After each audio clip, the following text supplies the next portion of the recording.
کیا ہوا وقت آ جاتا ہے تو تاخیر نہیں کی جاتی، کاش تم جانتے ہوتے۔ جب لوگوں نے نہ مانا تو نوح نے اللہ سے عرض کی کہ پروردگار، میں اپنی قوم کو رات دن بلاتا رہا، لیکن میرے بلانے سے وہ اور زیادہ گریز کرتے رہے۔ جب میں نے ان کو بلایا کہ توبہ کریں اور تو ان کو معاف فرمائے تو انہوں نے اپنے کانوں میں انگلیاں دے لی اور اپنے اوپر کپڑے اوڑھ لیے اور اڑ گئے اور خوب تکبر کرنے لگے۔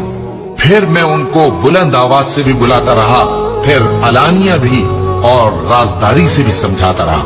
پھر میں نے کہا کہ اپنے پروردگار سے معافی مانگو کہ وہ بڑا معاف کرنے والا ہے، وہ تم پر آسمان سے موسلا دھار میں برسائے گا اور تمہارے مال اور بیٹوں میں اضافہ کرے گا اور تمہیں باغ عطا کرے گا اور ان میں تمہارے لیے نہریں بہا دے گا۔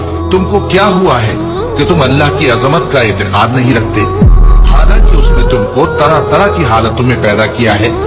کیا تم نے نہیں دیکھا کہ اللہ نے 7 آسمان کیسے اوپر تلے بنائے ہیں اور چاند کو ان میں روشن بنایا ہے اور سورج کو چراغ بنا دیا ہے؟